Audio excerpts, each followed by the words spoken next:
Welcome to Sabres on Sports NHL show brought to you by First Round Collectibles, Total Apex Sports. Good to be back. It's been a minute, Jim, since I've been talking football for the last couple of weeks, and don't get me wrong, I love football. Check out the football show on the Sabres on Sports Podcast Network, part of my attempt to take over sports media. Just name the network after myself, and that's step one. But I've been missing hockey, man. So I'm Mark Sauter. He's Jim. First Round Collectibles right now with promo code SPORTS10. Get higher First Round Collectibles store. They have an ongoing sale up to 50% off. You do the math on that. 20 becomes 30, 50, 60. You get the idea. Go to firstroundcollectibles.com today. Promo code SPORTS10 for 10% off. And Total Apex Sports. Baseball playoffs right around the corner. Hockey, football, basketball, it's all coming back in a hurry. They have all the content you need to get up to date. Go to totalapexsports.com. Once again, I'm Mark. He's Jim. Jim, what's going on, man? You've been all over the place. I'm seeing summer is nothing everywhere for Jim. What off season? There's no such thing for Jim. There should have been. I mean, I would have loved to have a vacation. I did have vacation. I was in Vermont. It was nice. Good to see the mountains. Play a little tennis during the day. But then again, my legs are sore from that. Playing on the clay, it was always fun. Just grinding rallies for like 2 hours is great. But in between, I made time to do some hockey stuff. Been writing and a couple of shows up on Faux Press Hockey. Just dropped a new one today, so please go check that one out. Myself and Ryan Payton discuss who can make Team Canada, and there's a spicy hot take, so go check that one out. I'm not giving that one away just yet. But been on TSN. It's good to be back. Love talking hockey. Vacation's over. I feel like, maybe one more week. I love talking football too. But if guys have been following my social media, you know what? I love the comment that just came in. I'm not a Devils fan. I am a Devils fan. I grew up a Devils fan. However, I don't root for teams anymore. I've been covering this league for way too long to watch teams, to root for teams. I hope teams and players have success. But I've talked football. I've been dropping a lot of nuggets about Jackson Dart. I'm just not a scout for the NHL, folks. I know what I'm talking about when it comes to the NFL too, because I watch a lot of college football week. So, but we're talking hockey here. I'm glad to be talking hockey here. Glad to be back with you, sir. I hope we can make this a more regular occurrence. Yes, absolutely. Absolutely. Well, so Java Joe Sports, that's my guy, Joe. He's a co-host for the football show that we do here on Mondays on YouTube and Tuesdays on Spotify. He's a Giants fan. So he's a whole New York sports fan. I am a Giants fan. I just dropped a clip. I just dropped a clip on my Twitter at Jim Berenger. There's been clips throughout the year. You can go find the media tab on it. Been on it. Let Jackson Dart develop. It's like, I'm going to say this. Compare it, since this is a hockey show, right? James Hayden. Yeah. All the top 10 guys should not be playing in the NHL this year. None of them. Go let them develop, especially Brady Martin in Nashville. Matthew Schaefer, I know he's going to get his 9-game look with the Islanders, but he's probably going to go back to junior, go play Team Canada. That's the right path. James Hagan's going to go play Boston College. He's going to do that. Let the kids develop, because then you're not rushing them along, and they'll be better players later on. And I mean, like you said, this is a hockey show, but I do feel like football, there is no... And this is just like, I don't pay attention to basketball as much as I do the other sports, but I feel like there's no sport like the NFL that just tanks like their future. Like if you get drafted, high draft pick quarterback, you play for a year, you suck, move on. I feel like the NHL, like I mean, baseball, you get drafted, you could be in the minors for 6 years before you get a look in like the majors. But yeah, man, Java Joe, he's my guy. He's a Giants fan, Rangers fan, Yankees fan, the whole deal. But yeah, that's some funny band. I will say this. I'll say this Yeah, one final point. Because if you look at it, if you look at the success, sure. if you look at the success quarterbacks have in college that play 3 years or more and then transfer to the NFL, it's a higher percentage rate. It's similar to guys playing college hockey for a couple of years or at least a year, then come in, especially if you're that high talent. You look at it, Cale McCarr, right? The defenseman in Colorado. You're looking at Quinn Hughes. Luke Hughes has played well in the National Hockey League now. Kyle Connor in Winnipeg, right? He took the college route. He spent a couple of years, fit right into the NHL. You look at the guys that develop and put the size on, and because it's still a man's game, and like that's why you don't see players coming straight out of high school for football or their draft eligible year because they need time to develop, right? Like, and that's the benefit of the NHL. It's unless you're Sidney Crosby or Connor McDavid, you're not jumping in the NHL right away. Like you're just not developed enough and skillful enough to be in there. Your body's just not there. So that's to me the final comparison I'm going to make there. Yeah, 100%. Absolutely. All right. Lots to talk about today. The hockey season's right around the corner. Training camp's opening up soon. Preseason's right around the corner. There's a couple hot topics that I want to talk about. And I feel like they're being talked about and they have been talked about for a while. There's a couple different perspectives that I want to look at. But before we get into that, I want to talk Buffalo Sabres. I want to talk Red Wings. The RFAs who are still not signed yet this deep into the summer. But before we do, Jim, I had you on the show back, the other version of the show, Pucks Across Borders. We've had you on a lot. Like you said, you're all over TSN, Sirius XM, Full Press Hockey. You're all over the place. So I know you've had a close eye on this league throughout the summer. What is a summer storyline or storylines that you've had your eye on either at the beginning of the summer throughout, or it caught your eye partway through? What's something that you've had your eye on throughout the summer in the National Hockey League? I think like the big storyline, I think to me entering this season is Mitch Marner, right? Going to Vegas. What's Toronto going to be like? What Austin Matthews going to be like without Marner there? Like, I think that's a big storyline to me.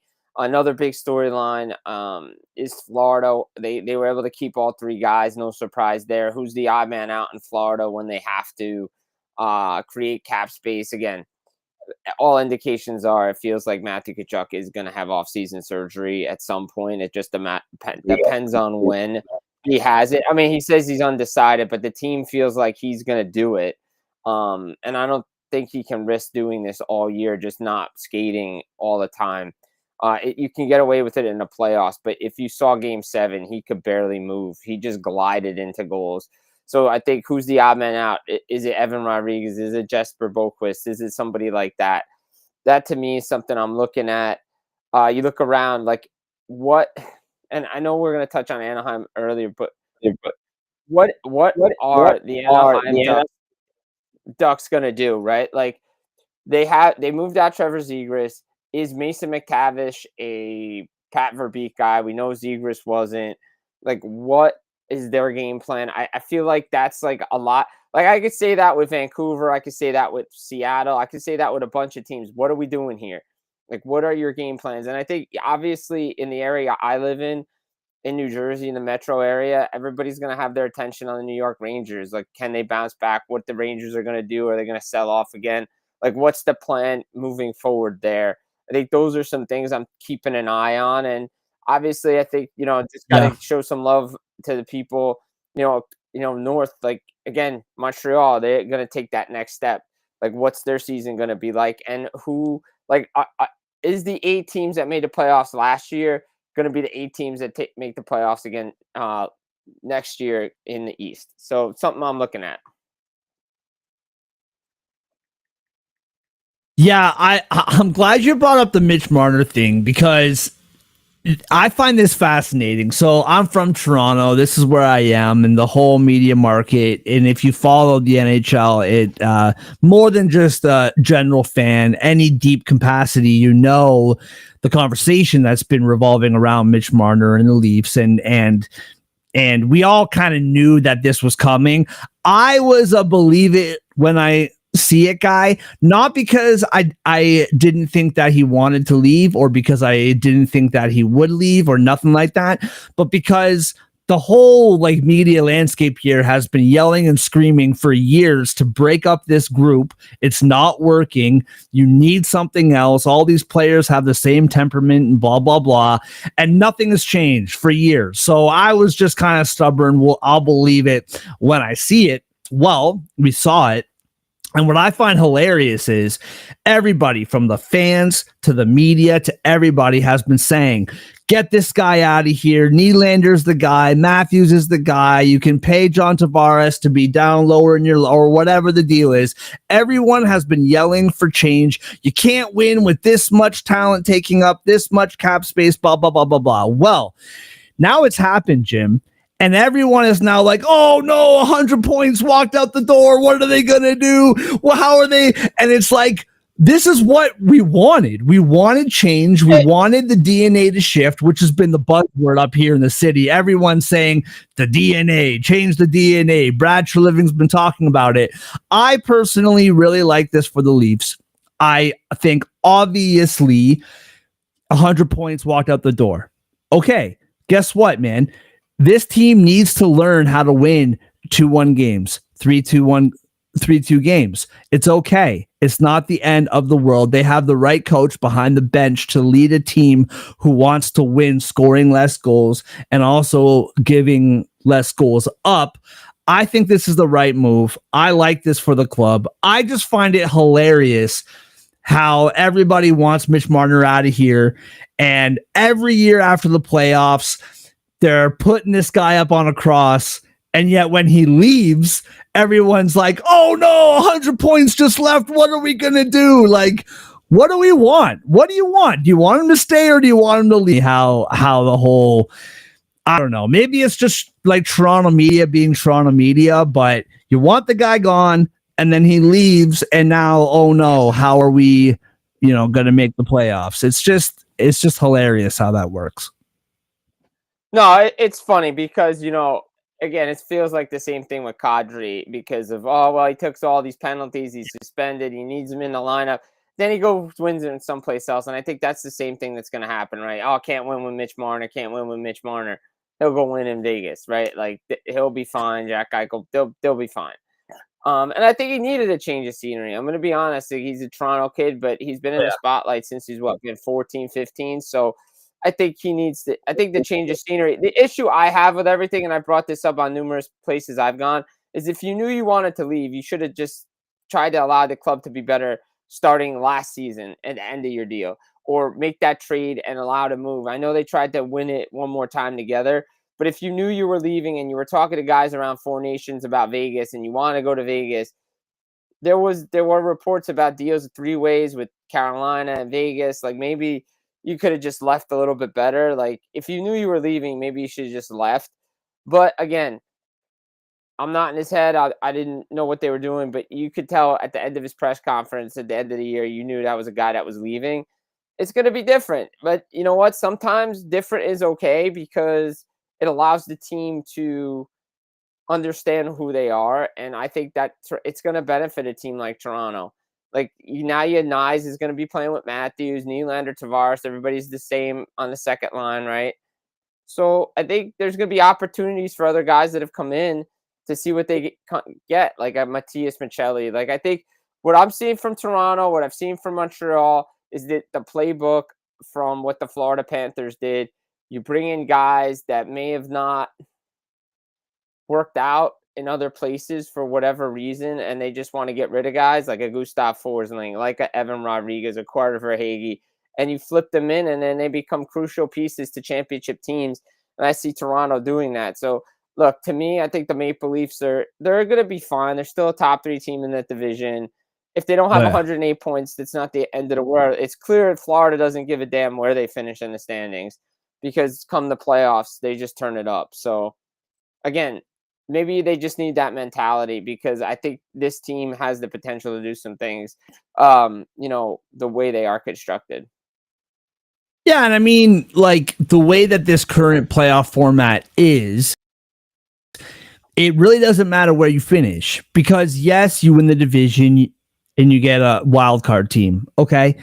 But regardless, you're gonna have to beat and or Florida and Tampa Bay, right? You're gonna have to beat probably one of them at least. So whether you finish second or third or first, you're gonna face those guys at some point. So what does it matter if you meet them in the first round or the second round?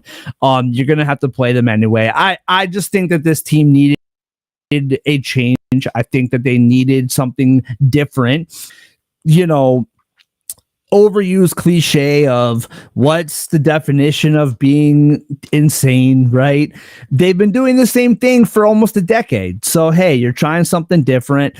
And that's kind of where we are. Yeah, man. For me, I think, covering the Dallas Stars for the hockeywriters.com, I'm fascinated by the Central Division. I'm fascinated by, I feel like Colorado's gotten better. I don't think that the Jets have gotten better. I know that they lost Nikolai Ehlers, so maybe they got a little worse. I still think that they're a good team. With the Dallas Stars, I think the coaching change, I am actually really looking forward to seeing what that does. Losing Granlund and Marchment, I think Granlund's a bigger loss than Marchment, even though they only had Granlund for a couple months. I think that's going to be curious to watch how that moves forward. But the Central Division, to me, you have so many teams coming up. I think the Wild are going to be better this year than last year. The Wild, every year with the Wild, it's health. Their best players can't stay healthy, and that's going to be really curious to watch.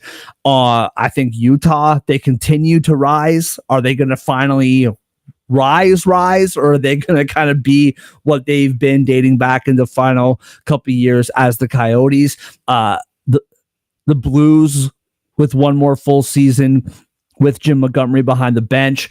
So that Central Division, I've been keeping my eye on. I just look at the roster for the Avalanche, and I don't see how this team is not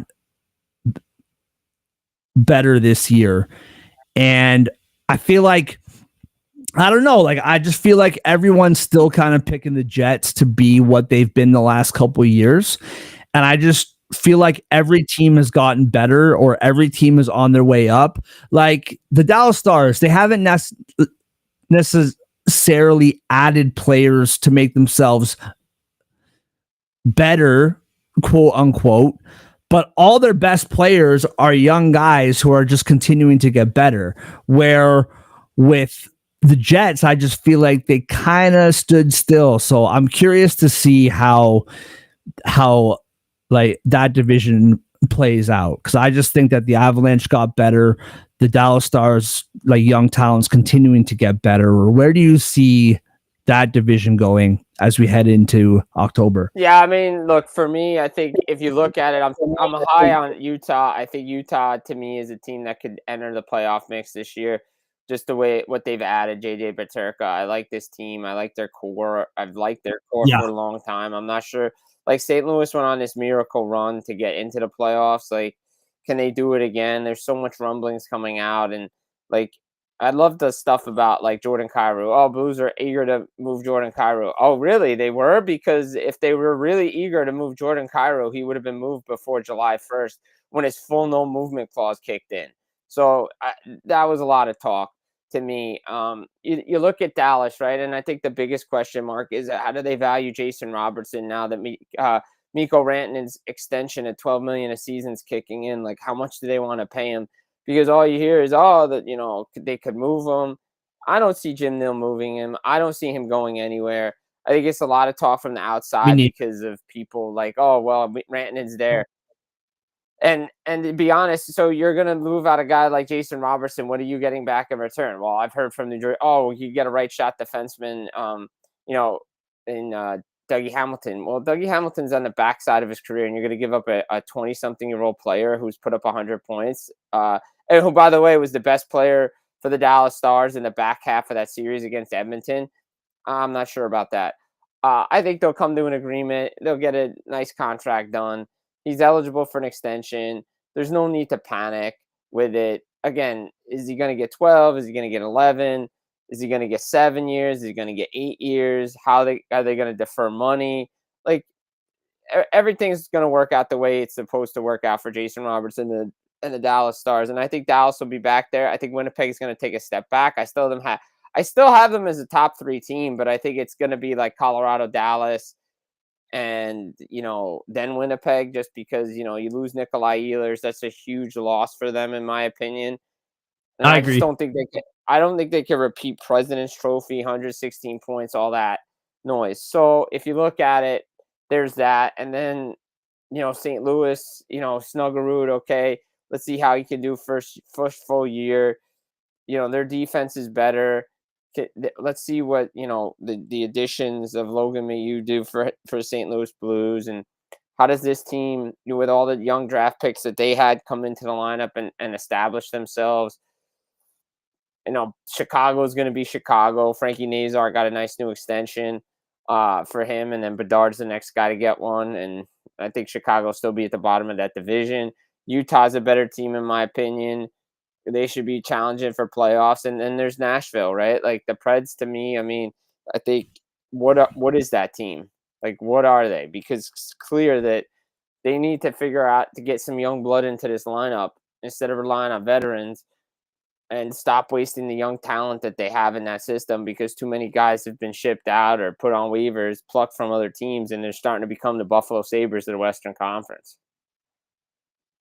Yeah, I mean, we're going to talk about Nashville later because, to me, there's a couple teams that I have my eyes on as far as who can finally make it into the playoffs. Now, the fun part of this conversation is if a team's going to make it into the playoffs who missed last year, basic math, Jim, would tell me that somebody has to not make it to the playoffs who did make it last year. And I just think that all of the teams that made it, there isn't a clear-cut team to me in either conference of, oh yeah, they're going to miss. Now we're going to get into that conversation. So before I get too carried away, let's move on to that conversation. Who are teams that should be making that push to make it into the playoffs? Will they finally get over the hump and make it in, or will they continue to take steps backwards?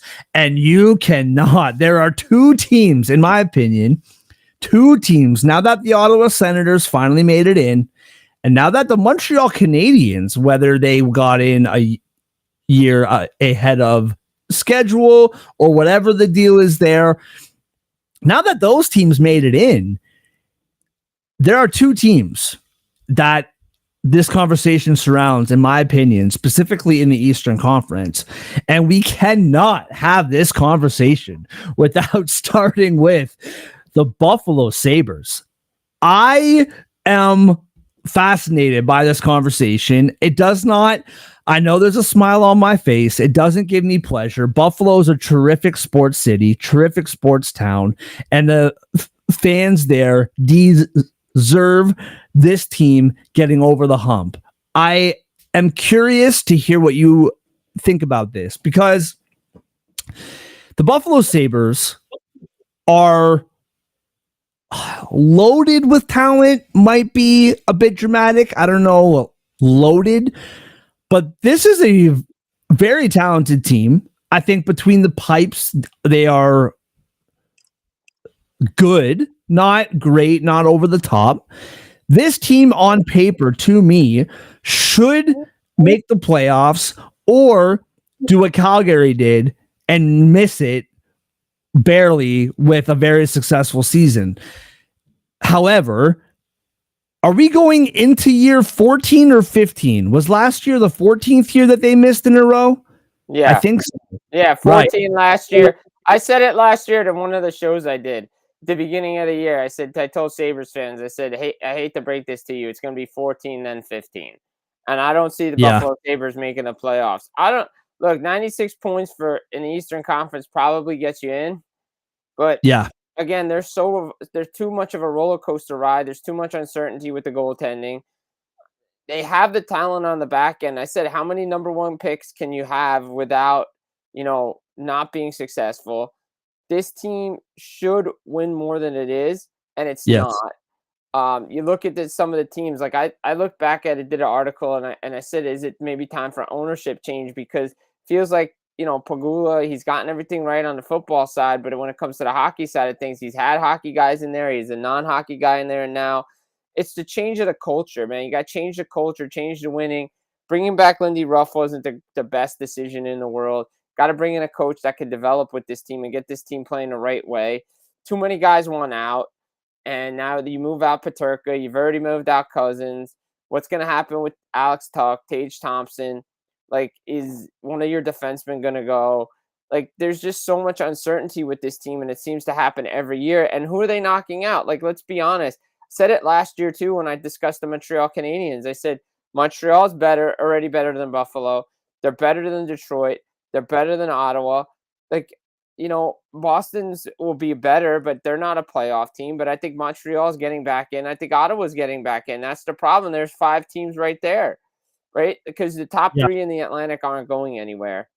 So, like, what's going to happen with this Buffalo Sabres teams? Like, they have to figure out something.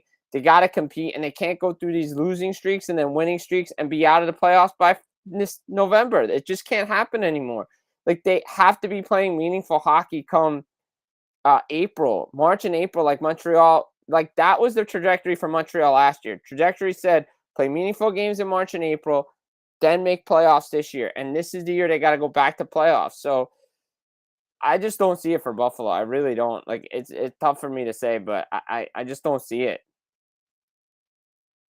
And this is a twofold conversation for me, because I think on the one hand, and you kind of touched on both of the sides of this conversation for me. On the one hand, this roster, I just don't can clearly see the talent. I think bringing Lyon in as the backup is a good tandem. I can see the talent both on the top end and on the defense side of things, but there's no cohesion to me. There's no chemistry to me. You keep moving out all of these players who go on to win Stanley Cups. If you're looking at some future bets, hey, Utah getting Peterka, hey, Cousins going to Ottawa.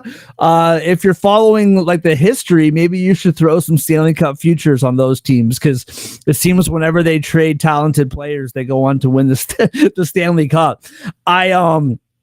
But the other side of this, Jim, is exactly what you just said, man. I think Ottawa and Montreal. Ottawa, to me, I know that they made it last year. I've actually, starting this season, I am beginning to cover the Senators more leading into this season and throughout the season. They still have to prove it to me. I know that they made it last year. To me, I need to see it again. With Montreal, I think there's no reason why they can't do what they did last year. But to me, I think the Blue Jackets, man, they're coming. I think they had a pretty good offseason. Like I think the Rangers are they. I've said it. I'm high on Columbus this year. I really am. I'm high on Columbus. I like their team, and if their coach is smart and they play Jack Reeves more than they play Elvis Merzlikins, they're getting to the playoffs, because Washington's taking a step back. I think Washington's taking a step back, and I think they could compete for third in Metro. And that's the thing is, like, the Rangers, I don't really know what we're doing with the Rangers, but they're not going to be as bad as they were last year. They don't even know what they're doing. No, but they're not going to be that bad. They're going to be better. That's what does better mean? Does it mean making the playoffs? Does it mean going back to the top of the division? I don't know, but they're not going to be what they were last year. So if Buffalo's going to make it in, someone has to come out. Not only do you have Ottawa and Montreal who made it last year, you have teams who didn't make it last year who are in a better position to make it than you are. As in the Blue Jackets, the Rangers, because they've been there, they've done that. I know they lost some pieces. I just don't see, like, Buffalo can be as good as they want, but I just don't see who they're passing. Not just the teams who made it last year, but the teams who didn't last year who'll be better. I just don't know who. Well, yeah, and stay in that division too, because Detroit's there. Detroit's on the clock. Like, let's be honest, like, the pressure's got to be on Steve Yzerman. He's clearly feeling it from his press conferences, in my opinion. As much as, like, his drafting has been worked out, this team needs to take the next step. You're getting into media beefs with your captain. You know, I think he wanted more. He wanted to see from Dylan Larkin what we got from Nick Suzuki last year, and it's like, don't make changes, don't sell off, don't do anything. I'm going to put the team on my back. And Nick Suzuki and the Montreal Canadiens did it and made the playoffs, right? But Detroit was the year before, missed out because of tiebreakers. They got to get better goaltending. Is it John Gibson? Is third time a charm for Steve Yzerman getting it? They need to get more consistency.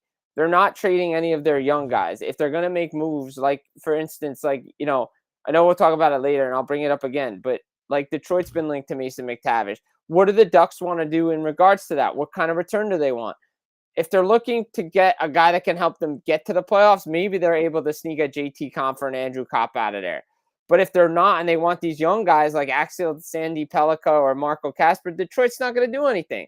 So to me, I think if you look at it, I'm saying to myself, okay, what is Detroit this year? What kind of team can they bring? Are they playing good team defense? We know McClellan's a good coach, but they got to get consistency up front. They got to find a top line winger. They have their second line set, Marco Kasper with their, you know, with the Brinket and Kane. Like, what is Detroit? Because is Buffalo better than Detroit? Is Detroit better than Ottawa and Montreal right now? I'm not sure. I don't think so. I think Montreal's still a better team. I think Ottawa's a better team. So it's tough for those teams at the bottom of the pack to leapfrog teams. Boston's there. Boston's going to be better with the moves that they made. Is Boston a playoff team? Probably not, but they expect to be playing meaningful hockey. That's the expectations for every team coming into the season. You should be playing meaningful hockey at the end of the year, and you need to go make the playoffs. And the pressure is going to start to mount a little bit in Detroit if they miss again.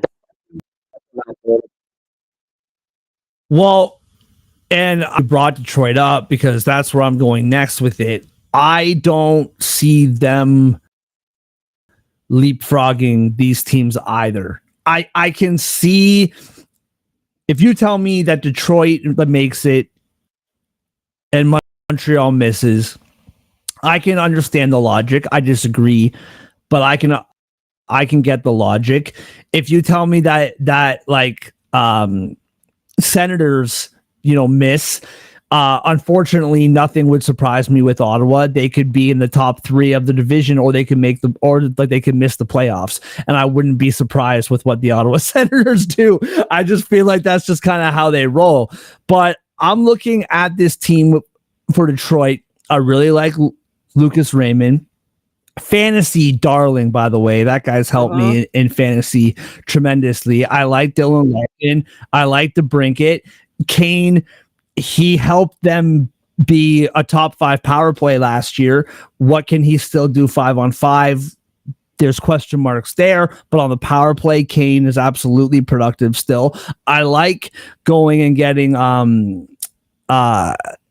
Appleton. I like him as a player. Is he a game changer? I wouldn't say that, but I do like him bolstering the bottom 6. On defense, obviously, you know, Seider's a good player. Gustafsson can help you on the power play, but the defense I don't love. I mean, Hamonic on the back end is a good pickup, but he's in the back nine of his career. To me, like you mentioned, Jim, the conversation with John Gibson, you can look at John Gibson's numbers in the last few years. He hasn't been healthy. Is that going to continue? You can look at his numbers and say, well, he hasn't been healthy and he's been on a team with the Ducks who hasn't had great defense. How much better, and maybe I'm just being ridiculous, Jim, but how much better is Detroit's defense to the Ducks defense?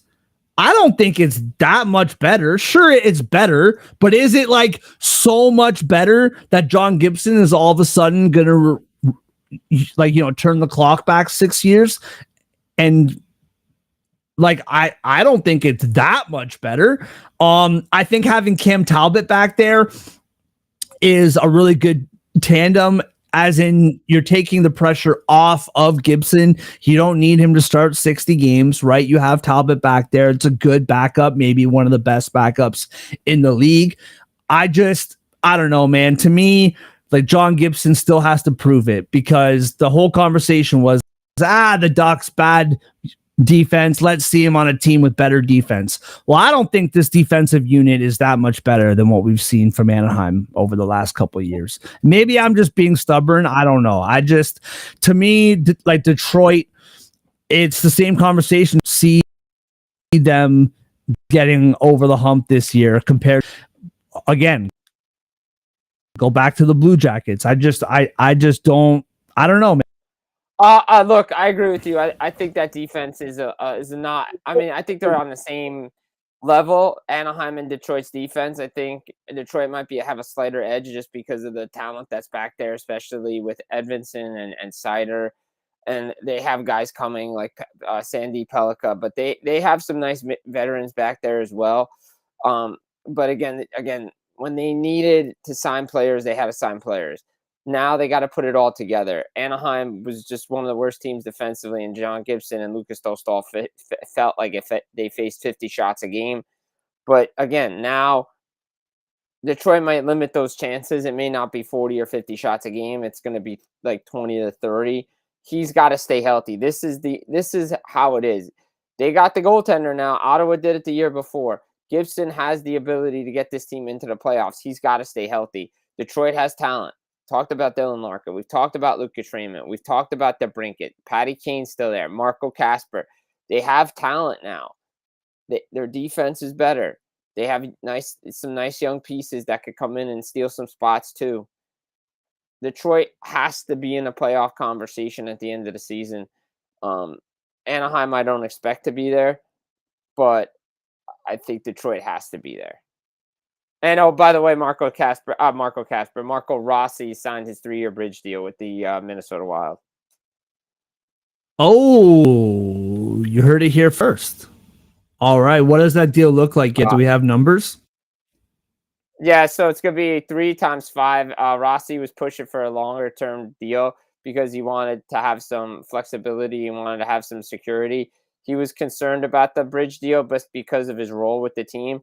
It's $5 million AAV, but it's going to go up from $4 million first year, $5 million second year, $6 million his last year. So I believe he's still RFA at the last part of the year before he goes unrestricted. So he would be with his qualifying offer heading into his unrestricted year would be $6 million. The question for me now is: do the Minnesota Wild view him as his second line center, because he was a target for a lot of teams? Yeah, I mean, I like that deal for both sides. I know Bill Guerin talked about how we have our number. He wants something. We know what we want him at. So clearly they met somewhere in the middle. Because if you look at I mean, he's just 23 years old, right? Because if you look at it from what Rossi's done when guys like Kaprizov and Boldy go out of the lineup, he steps up and does everything offensively. Yes. So again, is it Guerin doesn't think he's a Bill Guerin guy, or is it the fact that maybe the wrong coach is there, like John Hines, who continues to have jobs around the league, but again opts for veterans? And this team is getting older. This is an older team, and you need to have Rossi a part of your future because of the potential that he has. He is a second line center in this league. Yes. And you have to play him there. Okay, his defensive stuff. You know what? I saw Chicago win 3 Stanley Cups, and the guy named 88 didn't play defense one bit. So, like, I'm tired of that. Oh, everybody's got to play defense. No. Like I say it, let the guys use their ability to their advantage. Now, as a center, you have to play 2 ways. There's no doubt about that. But I'm talking about the wingers that, oh, well, he's a winger, he doesn't play D, he's got to get back. Okay. Does anybody expect Patrick Laine to play defense? He wasn't that when he got drafted. He wasn't that in Winnipeg. It's not going to be that in Montreal. Like, he's just not that player. So you have those players, and I think that was a knock on Casper and Rossi too. It's like, especially Casper, it's like, oh, well, he doesn't play D, or Raymond. And it's like, dude, no. Let those guys do what they're supposed to do. So I like the deal for Minnesota and Rossi. Again, they can't be dropping him to the 4th line in the playoffs when they need to win games. He's a second line center. Play him there, because I'm telling you this, if he leaves via free agency or via trade, they're going to regret it. Yes. Yeah, big time. And I mean, the conversation in Minnesota forever has been, where are the goals coming from, right? And their 2 most productive forwards are hurt all the time. So yeah, man, you got to keep this guy around. I 100% agree with you. Well, keeping that theme, moving along in the Western Conference, similar to the conversation we just had with the East, talking about the Buffalo Sabres and the Detroit Red Wings. I'm curious, we kind of talked about the Ducks. The Nashville Predators last summer, they won the Stanley Cup of the offseason last summer, right? If there was, everybody was talking about, and I obviously say everybody as a generic, there were people who, weren't on what they did last summer, but they bring in Brady Shea on the back end, all of these moves, and they fell flat on their faces for basically the entire season last year. There wasn't really that moment where we thought, oh, this could be where they turn around. It was basically the whole the whole season was a disaster. So I'll let you choose who you dive in on first. You already kind of talked about the Ducks, but the Ducks and the Predators, everybody with, Quenneville coming in for the Ducks, there are lots of people who want to pencil in the Ducks in a playoff spot. About the East, I think it's even more so in the West, man, because the wild card teams last season in the Western Conference were the Minnesota Wild and the St. Louis Blues. And the Wild had health problems, as I already mentioned, all year last year. You have Calgary, who missed the playoffs with 96 points. You have the Canucks, who had 90 points. Now, I think that team is a tire fire. I think they're going to miss the playoffs. That's my personal opinion. You have Utah, who's coming up. Then there's the Ducks and the Predators. I think Seattle, Chicago, San Jose will most likely be at the bottom of the conference again. But yeah, man, where do you see the Ducks? Where do you see the Predators? You get to pick who you want to talk about first. Yeah, I'm going to start with the Ducks, and then I'm going to move my way to Music City, USA, home of Double J, Jeff Jarrett. Look, I'm going to say this. I'm not sold on Anaheim being a playoff team. They made a 21-point jump last year. You get rid of Trevor Zegras. Mason McTavish isn't signed. Now we'll see what happens now that the Rossi signing happened, does that set the market for Mason McTavish to get his deal done? Because I think Mason McTavish is a better hockey player, and I think he could come in around $6 million as well on a deal. So does that mean that deal is going to get done now that we have the market set with Rossi? So again, you don't want to lose a player like Mason McTavish now that you lose the guy like Trevor Zegras. I always thought David Carl in Denver, if he had left, the perfect spot was Anaheim, because you see it with Ryan Warsofsky with San Jose. You've seen it with Martin St. Louis, John Cooper. There's something about having a coach develop and grow with a team to make them a better team. I'm not sure Joel Quenneville is the perfect guy for this team. Yes, I know there's a Strom. You bring in a bunch of Rangers, Kreider, Trouba. They got some mix there. But again, Joel Quenneville will always go back to his veterans. Can he rely on those young players to carry him? Because this is still a young team. They made a 21-point jump last year. They're going to have to make another 20 to 30-point jump this year to even sniff the playoffs, right? All right, so you finished with 80. So if they make another 20 points, they're jumping into the 100-point range. They're going to jump 10 points. They're going to jump 15 points to get in. I'm not sure. Like, you have teams. Vegas is going to be there. Edmonton's going to be there. Calgary wants to improve. Is Vancouver back to being Vancouver, right? We don't know what they're going to be. Seattle's not a playoff team, so they're not going to have to worry about Seattle. But Seattle could steal some points, right? San Jose is going to be better. LA's there. Like, who are you knocking out?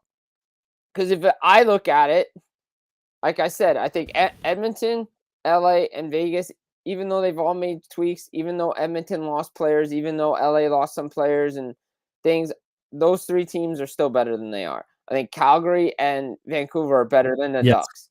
Like, I just don't see where they're going to be making these changes, and to me, like, again, if McTavish isn't signed come training camp, we're going to have the same problem we had with Zegras and Drysdale years ago when they didn't make camp. Now we're going to question, is McTavish a Pat Verbeek guy? And that's the kind of vibe I'm getting right now. Like, this should have been done. It shouldn't be this hard. I know Pat Verbeek wants to play hardball like Steve Yzerman did, but at some point you got to sign.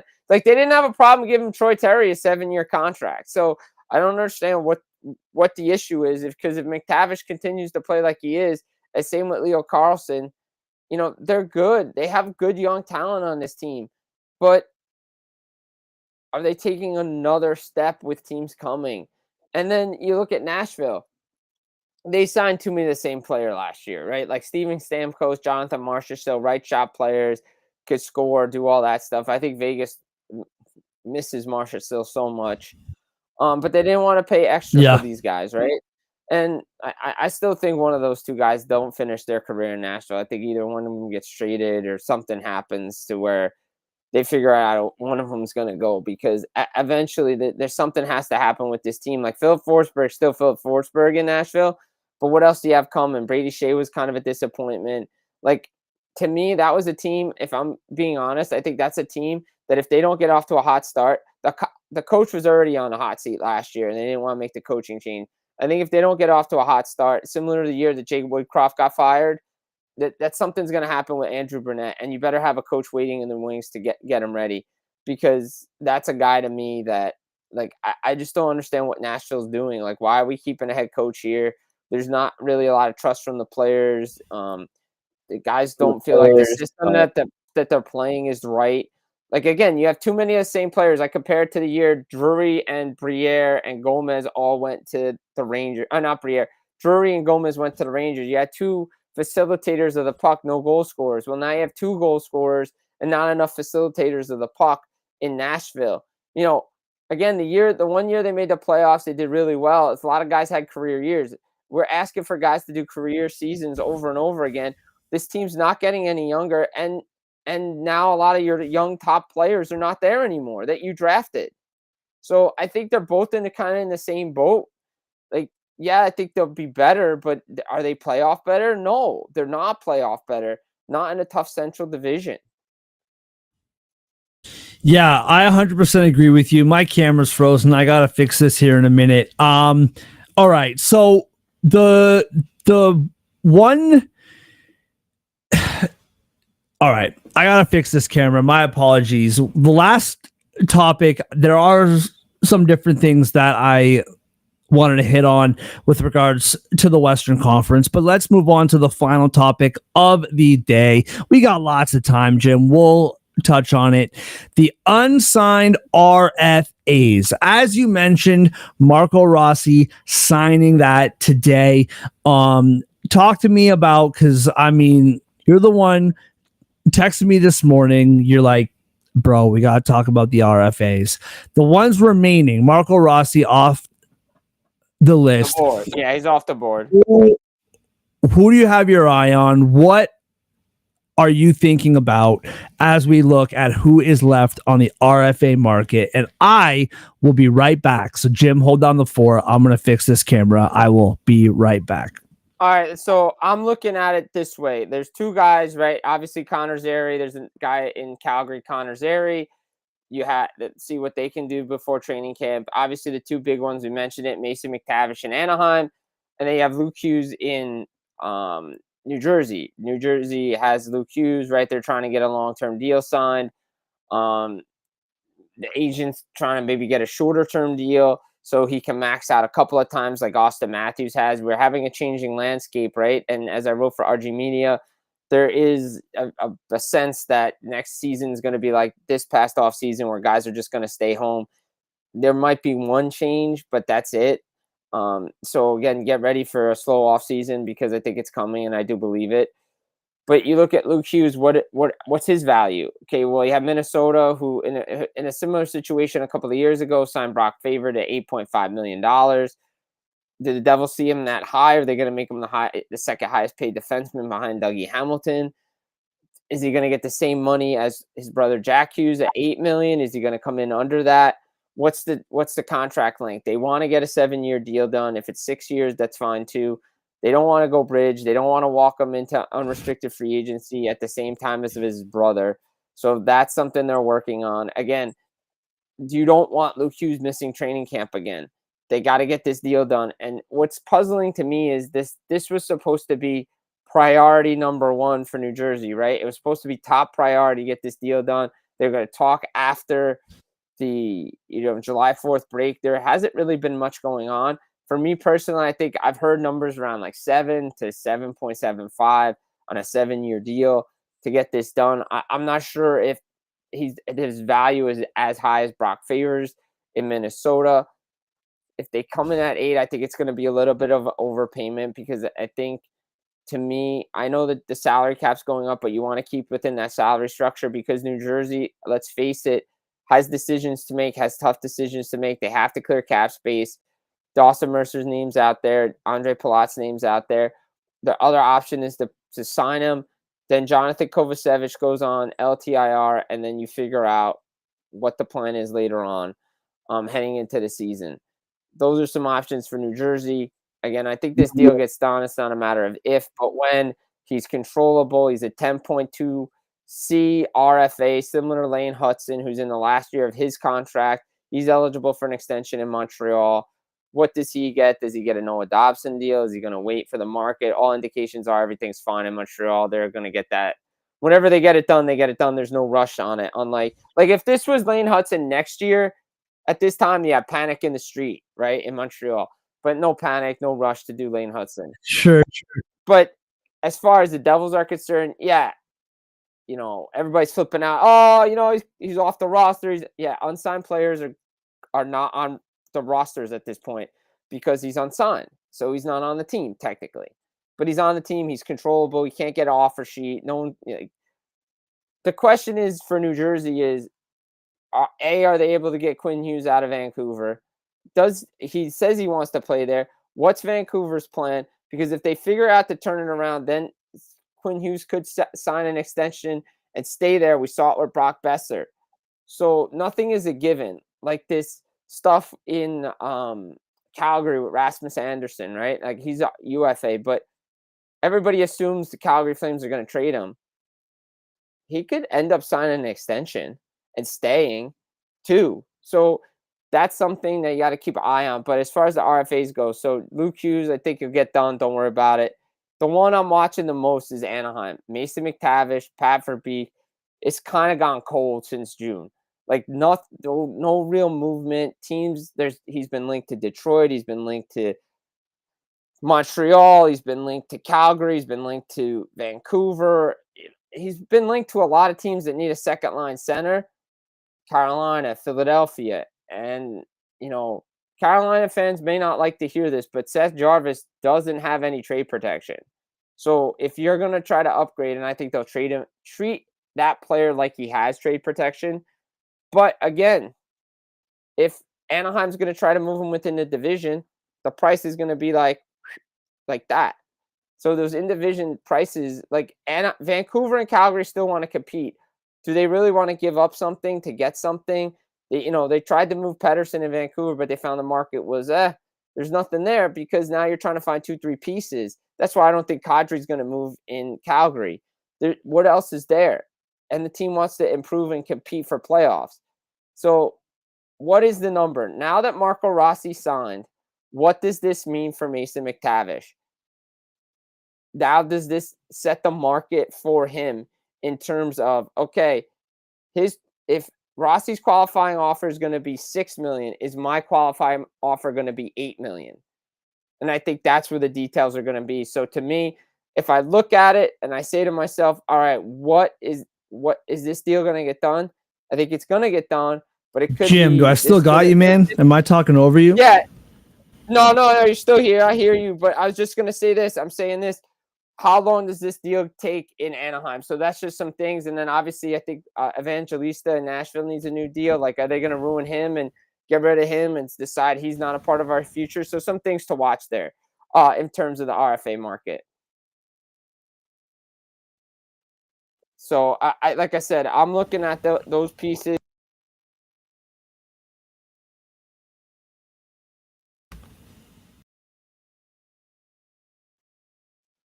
Just some stuff I was looking at. That's all. In regards to everything. That's what I got to say on that.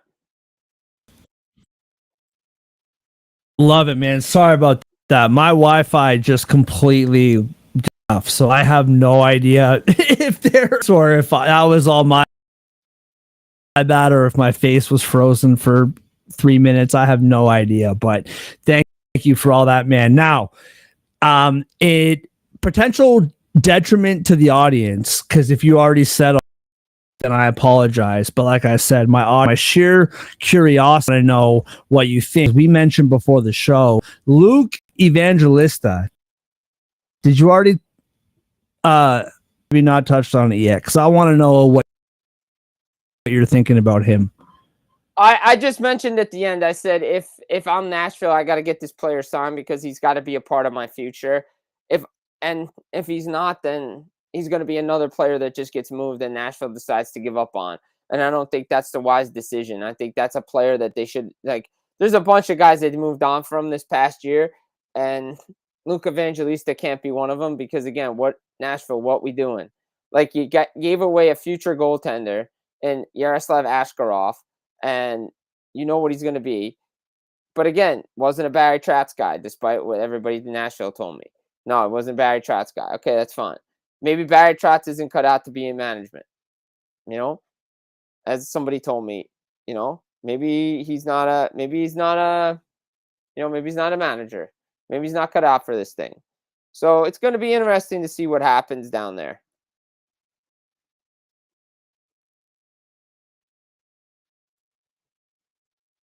Absolutely. Well, everybody, thank you so much for joining. Very good numbers today.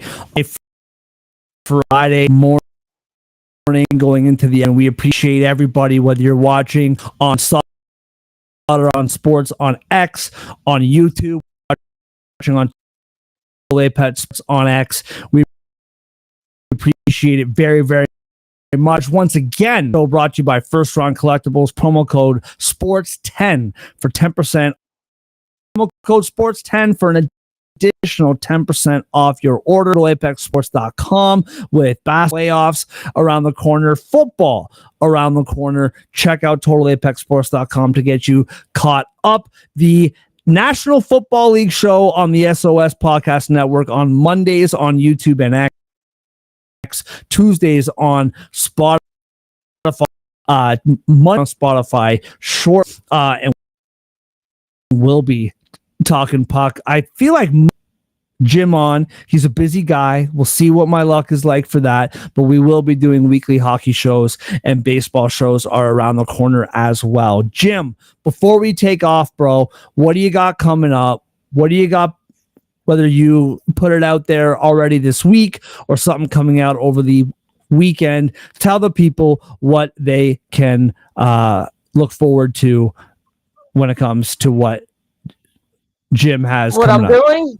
Yeah, so after I get off, I'll just do something on quick on Marco Rossi, and then something on for Mason McTavish. I want to see what the future holds for McTavish and everything as we discuss numbers. But up on Full Press Hockey on YouTube, couple shorts, but we especially about Nick Suzuki, but dropped the Team USA, Team Canada roster, who gets in, who wasn't invited, who'll be there in the future. Again, spicy hot take. If I'm Team USA, I take Matthew Nyes over Luke Hughes. Not Luke Hughes. Matthew Nyes over Jack Hughes. I don't think Luke Hughes is making the team either because the defense pairings are already set. But I think that, to me, you're going to win. Take Nyes over Jack Hughes. Go check it out. That's up on Instagram, up on my on YouTube, on my Twitter. Also just putting articles out about Nick Suzuki. I got stuff out there about the Canadians. Got some Devils things coming along as well. Stuff on Devils Nation dropping, as well as Full Press Hockey, NHL rumors as well. So, and RG Media. So a lot of stuff out there this past week since I got back from vacation. Like I said, vacation over and back to work. That's it, man. Back to work right around the corner. Once again, everybody, thank you so much for watching. If there were some visual issues or audio issues towards the end of this show, my apologies. That's all on me. But Jim, thank you so much for hanging out with me, bro. I appreciate you. To everybody else, we will see you on Monday for the football show, later in the week for the hockey show. We will see you then.